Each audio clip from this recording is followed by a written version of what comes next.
Think for yourself. No one will teach you that. No one except for me. Of course, I'm joking. My name is Kirill Juran, and I lead a consulting group called SMPL, where we take care of digital entrepreneurs from the perspectives of taxes, law, and accounting. Well, today I won't deny my thesis that no one teaches you to think for yourself. I'll just share a few of my conclusions that help me think a little better. Let's get started.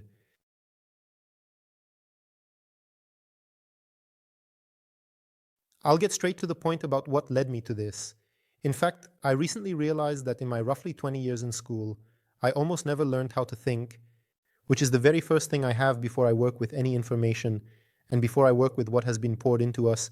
But throughout that whole journey, we actually didn't have a subject on how to think, so I kind of compensated for it somewhere else. I'm not saying I'm some kind of thinking guru or anything. I'm just sharing what I find useful.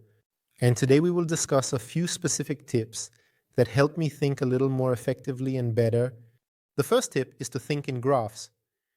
This means that when I consider something, it's good to visualize in my mind what a distribution curve would look like, or how the graph of the two variables I'm contemplating would appear. Let me give an example. I was thinking about how Tinder works and how the success of profiles operates there. This means that if I plot a man's success on the x-axis, it represents his percentile, indicating how much better his profile is compared to others. I can plot the number of matches I receive on the y-axis, and I actually find that this is more of an estimate of mine, but this is the thinking in graphs. The curve is likely not linear, and if I could improve my profile from the 75th percentile to the 80th percentile, or from the 95th percentile to the 98th percentile, I wouldn't just have 3% more matches. I would probably have double the matches. Because if the distribution is as I expect, then that 1% will be the main winners who get all the matches. And at that moment, why is this useful? Because at the moment I understand this distribution, I can justify improving by 3 percentiles. Because if I were to think of it as linear, it means that yes, I slightly improve my profile, and at that moment I would have 3% more, then it actually isn't worth it. So it doesn't make sense. But it might actually be double, and in many spheres, actually in a lot, to the point of being absurd, because I mentioned Tinder as it is just some basic daily life, but the same will apply in any corporate graph. Trying to draw it in a graph and actually understanding what it looks like is incredibly important. Another thing that greatly enhances thinking is focusing on biases. If you look at any political show where people are talking, it's one bias after another. It's actually like if you have tried a bit to delve into the topic, it completely hurts your ears how these people think so nonsensically. In fact, focusing on my own biases, on where I might be slightly deceiving myself, is incredibly useful. For example, I know that I have a tendency to be contradictory, and sometimes it can be harmful to me because I just go against the subtle trend or something like that. So someone might have a result-oriented bias. It's just extremely, extremely big. It turned out well, so it was a good decision, just classic. And actually, knowing what biases we have, where we have some cognitive distortions, where our brain doesn't function well, Kahneman, this is just super important. So this is something that can greatly enhance our thinking, because some things that I had thinking that this is just the way it is, I actually find out that it's only due to my bias. Another great thing that is somewhat related to biases is logical fallacies in reasoning. It's pure logic again. Let me give an example. Very often, when discussing certain studies, something like there is no study that this substance is unhealthy is used, and this is confused with the assertion that this substance is demonstrably healthy. There are a lot of such logical fallacies. I myself remember one of my logical, completely nonsensical fuck-ups from about a year or two ago. I remembered it really well when Musk bought Twitter. I told my friend something like, if it works out for him, then it was really an interesting decision. Actually, it was a completely nonsensical statement, and only when I received feedback like, hey man, that conclusion doesn't make sense, did I realize what nonsense I was saying. In fact, focusing on where I make logical mistakes is, for me, an incredibly valuable thing. Another super important way to improve my thinking is to look for where I am wrong. It's a great book called Only 3 Questions by Kenneth Fisher, where one of the questions is what among what everyone thinks is true is actually not true. Well, actually, this is one of the fundamental questions in investing, and it seems to me that it is one of the fundamental questions in everything From what I am convinced is true, there are places where I am mistaken, because surely among the things I am convinced of, there will be some where I am actually wrong, and identifying them has much greater value than learning 10 new things. Because where I go wrong, I actually make some decisions completely thoughtlessly based on that, and finding out where I am not right is just super crucial. A great example in that book is the PI ratio. It actually works a lot with the fact that the current average PI, the ratio in the S&P 500 is like this and has historically been like this, so we are simply overhyped. Or currently the PI ratio is just below the historical average and so on, which means that the stocks are really cheap.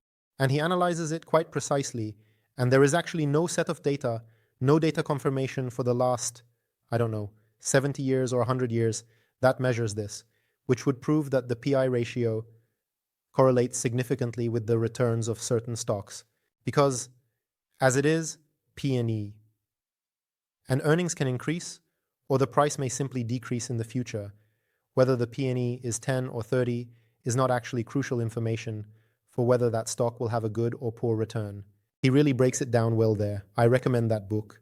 This is something that I use a lot. I read it completely and thought, well, this is just a fundamental thing to find where I'm mistaken. Another thing that greatly improves my thinking is actually expanding spheres, where in some areas I don't need to know how things are done correctly. I don't actually need to be able to do them, but I need to know that they exist.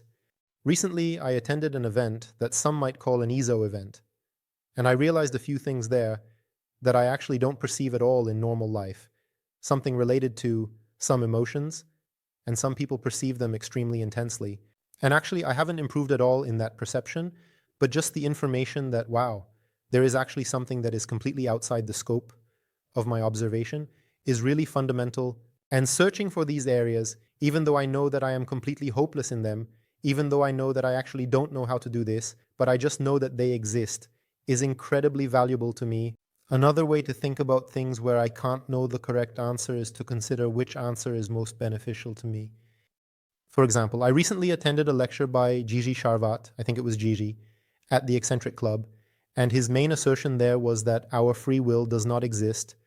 Well, I don't have an opinion on this. I have no idea how it is with our free will, but I've actually come to the conclusion that it's not necessary to know at all, because by default, I have to think, actually according to Pascal's principle. He had it with God, but it applies to many things. That by default, I have to think that free will exists. Because if it doesn't exist, then nothing will change. And I should have thought that because I didn't have free will. It was actually predetermined that I would think it exists. If I happen to be mistaken, thinking that free will does not exist and it actually does, then at that moment I would be brutally at a loss. And there are so many of these kinds of thinking models that appear in life. It's hard for me to find the answer. But I can categorize it based on which beliefs are personally beneficial to me, and I can actually describe those paths all the way to the end, because there are often just two, and ultimately come to the conclusion that I don't know the right answer, and I actually don't care, because I'm not able to find it. But I know that regardless of the correct answer, it pays off for me to think this way in every scenario. I know that this is very abstract, but when one focuses on it, it appears very often in life. I see it quite frequently, and I find it extremely useful. The last thing, quite basic but extremely useful in my opinion, is to learn to think on a scale. At least in my life, there aren't many black and white decisions. Some are, especially those that are hard ethical choices, but some are somewhere in between, and being able to work with some range, to work with some scale, with some measure, is important for me. For example, a good performance for me is somewhere in this range because I don't know exactly what will come, or this seems to me to be still within what is bearable for me, just thinking about probabilities. And within some range of shades of gray is crucial for me. I know this is another abstract thesis, but I found it incredibly useful when I tried to focus on it. That's all I wanted to say. Thank you very much for your attention. Anyway, think for yourselves, and if you have any tips on how to think better, feel free to write them in the comments. I would love to read them. Take care, goodbye.